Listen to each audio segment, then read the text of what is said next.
Happy Tuesday to you, everyone. I sincerely hope you're doing well and hope you're having great training days with your dog. Today, I want to hop into a question that was asked by a viewer that's pretty unique. He's got a unique situation going on. Not the first time I've heard of it. In fact, I'm actually starting to see more and more cases of it.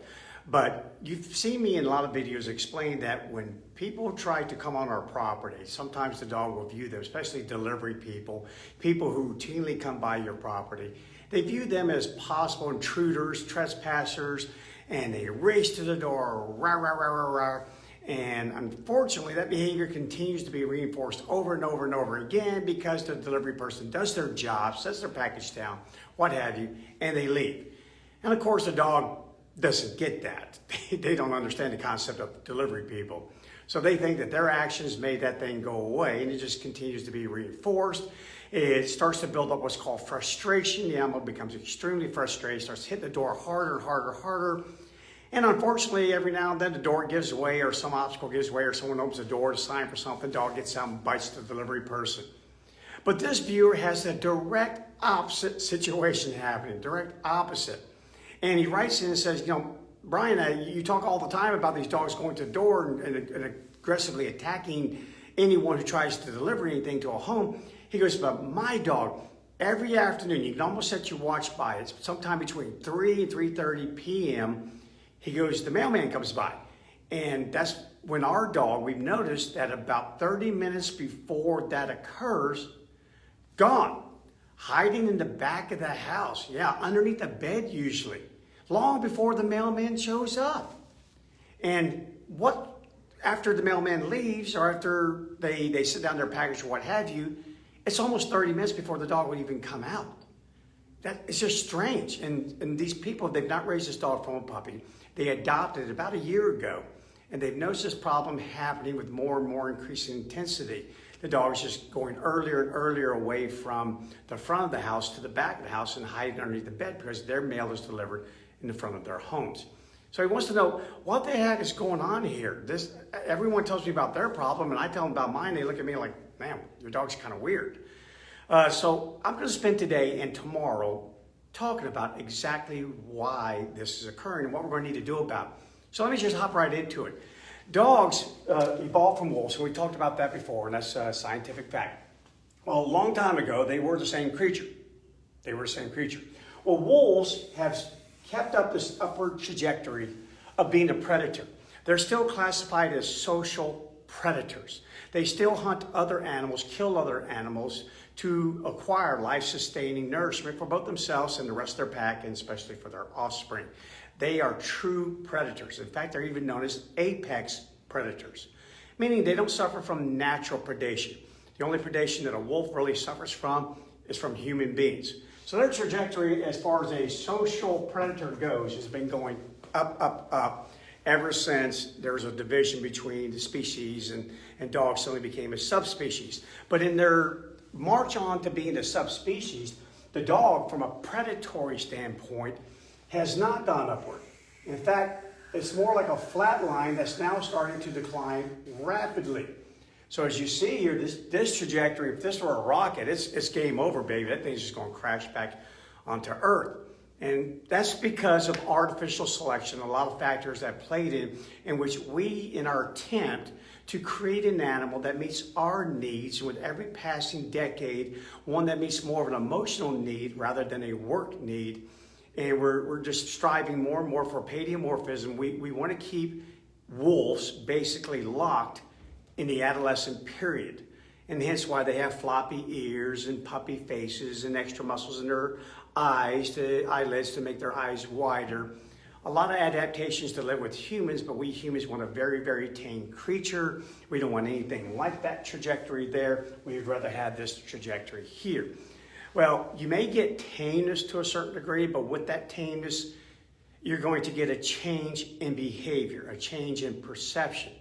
And now it is seen that dogs are starting to use behaviors and take up strategies known as anti-predatory behavior. Yeah, instead of being the predator, they're suddenly in many human situations turning into the prey, and to the prey itself. Wow, what a change. But if you think that can't happen, take, for example, a Great Pyrenees. This was an animal that was once a wolf. It would do anything in its power, use every atom in its body to hunt down sheep, slaughter them, and eat them. But now all of a sudden, we have a great big animal, white fluffy animal, who will now repel sheep, will actually protect the sheep, and repel wolves and actually protect the sheep. Wow, talk about 180 out. You went from the thing hunting sheep, slaughtering them, eating them, to an animal that now protects sheep from the very thing that still slaughters them and eats them. Yeah, so if you don't think it can't happen, think again. So we're seeing dogs adapt a lot of anti-predatory behavior. And on the surface, that's what this is. And there's another reason I'm going to cover tomorrow. But I'm going to stick with the anti-predatory thing here. So here we go. So in this situation here, we have a dog who is, again, adapting anti-predatory behavior. And for an animal to survive out in the wild, encounters with predators are typically lethal if you happen to be the prey. So therefore, the first thing that an animal must do is, in order to avoid and respond to a predator, they must first be able to ID the predator. And the ability to recognize predatory cues is essential for the initiation of anti-predatory behavior. A lot of these abilities can be innate in many animals, but in dogs, because they were predators, and some dogs still are, it is mostly learned. They're learned after an exposure to a perceived predatory threat and its specific cues. That's important to know, because as I talk to this viewer, this dog does not have an issue with any other vehicle pulling up in the driveway, any other person really coming to the home. It is a mail delivery person in an identified mail truck. So when animals try to identify a possible predator, they want to make sure that they take in as many predatory cues as possible. Because as you'll hear me talk about tomorrow, avoiding a predator is costly. It consumes a tremendous amount of energy. If you're hiding all the time, then you can't go find food. And if you can't find food, then you're not going to have energy to do anything else. If you're trying to avoid and detect and you're only coming out during a couple moments a day, then it's not really handy for you to be able to find a mate and then reproduce. So therefore, anti-predatory behavior is very costly to an individual, and costly from an evolutionary standpoint, a natural selection standpoint. Animals, in their desire, or their attempt, I should say, to identify what is a possible predator to them, they will use visual cues. So again, let's just take, for example, a mail truck. What does it look like? They're typically white. They look like a big old box. They have blue and red lettering on it. They make a certain sound when they pull up. And they have a certain looking type person wearing certain type clothes, carrying usually some bundles. These are multiple cues that the animal can take in just from a visual standpoint. Then there's the chemical standpoint. What do I smell? Is there a certain exhaust associated with that? Does maybe this particular mail truck use a certain grade of motor oil or a certain type of motor oil, certain types of grease to lube its bearings and joints and things of that sort there. Then there's the auditory. Wow, I tell you what, I don't know about you, but my dogs can tell the difference big time between a UPS vehicle, a FedEx vehicle, and a mail delivery vehicle versus any other vehicle out there in the whole wide world. They can also tell our vehicles. They can tell our vehicles. Our dogs will start to act up. Kira will tell me that if the dogs are at home and I'm at work or I'm away, she knows when I'm home before the garage door ever comes up. They know my vehicle. They know your vehicle. We see it all the time with like at a daycare situation. You have dogs standing at the gate ready to go, and the other staff members go, all right, well, go ahead and get that dog ready to go because his owner must just be down the block. And sure enough, about 10 seconds later, you see a car coming down the road and pulls right into the parking lot. So they take visual cues, they take chemical cues, olfactory cues, they take auditory cues, what does it sound like? Even touch. If there's some sort of predator that can touch me in some sort of way, but mostly it's through vibration. If a vehicle idles in a certain RPM or has anything wrong with this particular engine, it will send out vibrations that the animal can sense. Yeah, pretty fascinating, isn't it? So therefore, there's a lot of things that this dog is using to identify the mail delivery vehicle and the occupant that's in it. Somewhere back in its past, it obviously had a horrible, horrible experience with some sort of mail truck. It just had to have been. Something prompted this behavior. So now here's what's happening. Not only have I identified the predator in the dog's mind, after they've determined it, they now must take action to avoid encountering the threat. Yeah, again, you don't want to encounter this thing. That is lethal, baby. You do not want to do that. So encounters are best avoided by avoiding detection. Yeah, and that's what this dog's doing. Literally 30 minutes before the mail truck arrives, it's gone. And where did it go? It didn't just back up 10 feet. It went all the way, according to the owner, to the back of the house and crawls underneath a bed.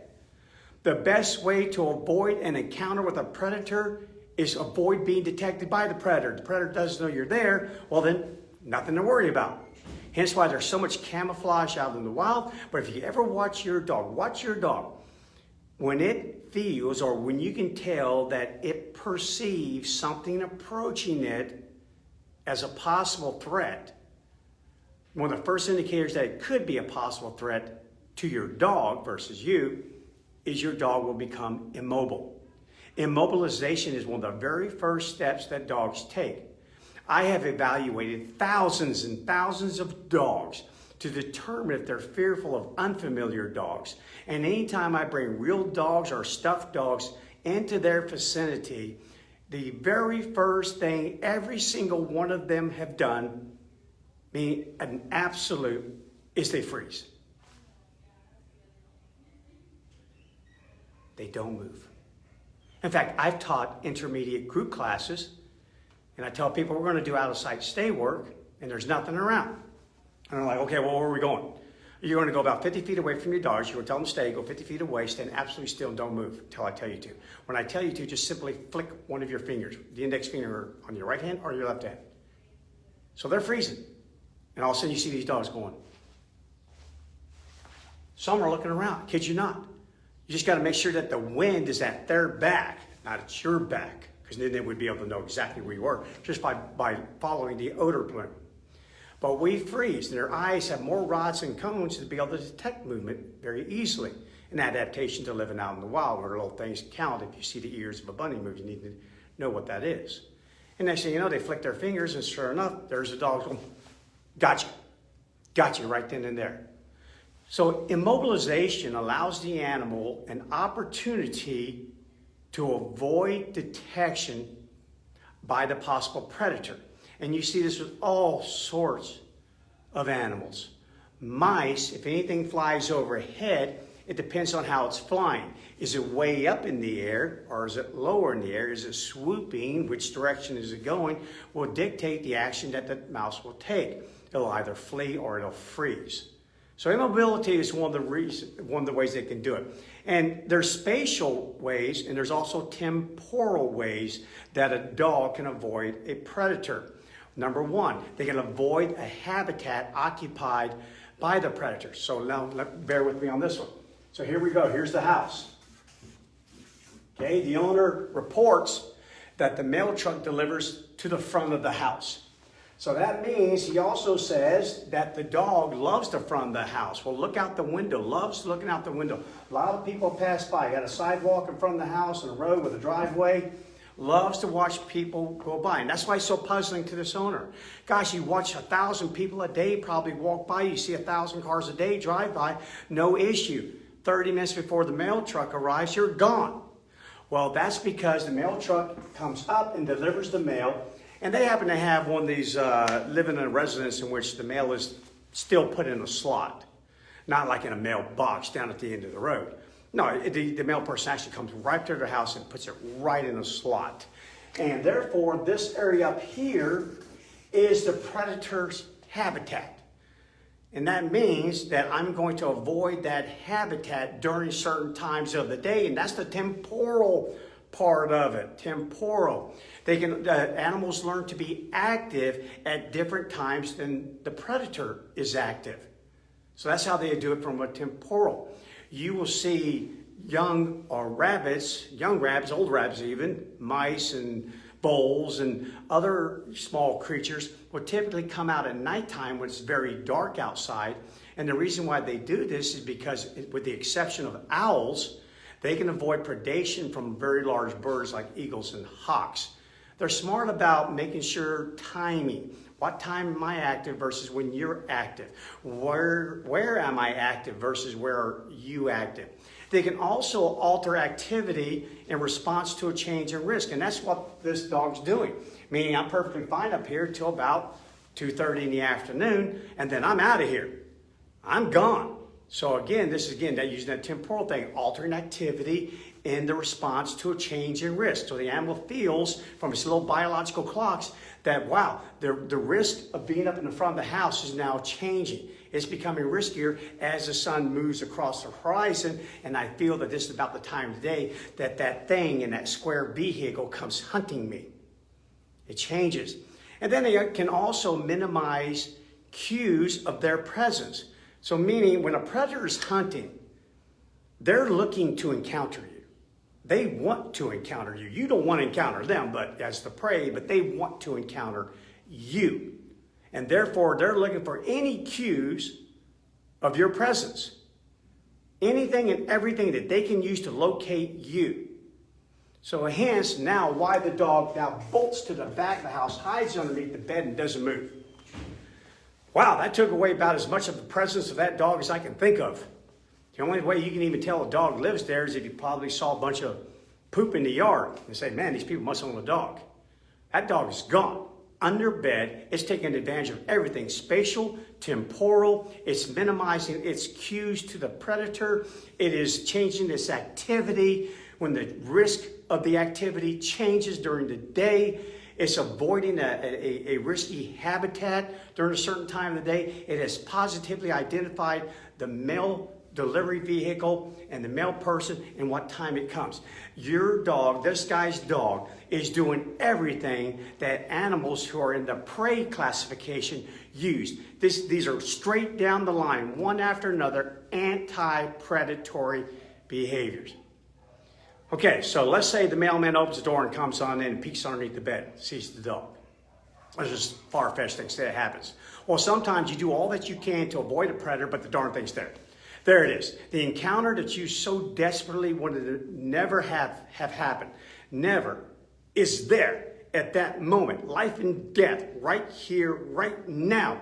So now what do you do? What do you do? If detected by predators, several strategies are available to animals, and especially to your dog. They can either display, and that is that growl, and sometimes that happens. We have other dogs who are afraid of delivery people, but people go to the door with their dog on a leash. So they can't do all this other stuff I talked about. Now they're stuck there. So of course they're going to display, show their teeth, hackles, all that sort of stuff, hoping that that display will discourage that predator. Maybe that predator just ate and is running you through a cost-benefit analysis and going, you know, I'm going to eat you tomorrow. My stomach's kind of full today, so I'm going to let you get by with today. You'll live to see another sunrise. Okay, so that can definitely happen. They can also flee, but again, if I have a dog in a corridor, the front of the house, on a leash, in a yard, in a pen, you name it, I'm stuck here. So I can't flee, so therefore I'm either going to display or I'm going to attack. And we've talked about these before, the hawk strategy or the two dove strategies, flee and display. That's all that's available. But so far this dog's been a lucky dog because it has not been detected by the male person, but notice the behavior continues. And the reason being is that that darn predator shows up every single day of the week. Every single day of the week. And to make this thing even more interesting, I'll finish up with this because tomorrow I'm going to bring in another reason why this thing is happening. You need to pay attention to this. I guarantee you own dogs long enough, you'll probably own one like this. The dog stays near the front of the house and never flees at 2:30, 2:45, 3 p.m. in the afternoon on Sundays. Does it on holidays. If the holiday falls on any day of the week other than a Sunday, it does. Pretty interesting. Very interesting. Reminds me of my marine mammal days. Sunday was the only day of the week in which all the marine mammals in my unit in the United States Navy took off. Other than that, we worked 6 days a week. So I didn't take these sea lions, especially the dolphins, I didn't take the dolphins any time to realize that, you know what? There's no activity around here. It's quiet. No one's cranking up outboard motors, starting up trucks, no one carrying a bunch of fish buckets around. There's just nothing really going on other than a little feeding here. Other than that, it's quiet around here. That means next day, it's not so quiet. That means a work day. So in other words, when everything cranks back up again, all these outboard motors are being cranked up, people are putting equipment in all these boats, get ready to head out to sea with their animals and do their jobs, they learn, activity equals work. And a lot of them on Monday was our worst day by far. They didn't want to come out of the pen. They didn't want to do their job. They didn't want to work. They'd just rather stay in there, kind of like work from home and work in the pen. But yeah, we had ways of dealing with that. But they can. The animals have an uncanny ability to kind of tell time in a sense. They can check by the activities of people. People tend to be lazier on Sundays. They're not as active on Sundays. I know our dogs pick up on it. Yeah, I'm telling you what, we are go, go, go. I am go, go, go 6 days a week. But on Sunday, I take a little bit of a break to a degree. Just to a little degree, but enough of a degree for our animals to discern that difference in the pattern, an interval difference. So let's all pick that up too. Pretty cool, huh? God, don't you love animals? I tell you what, make you think a little bit there.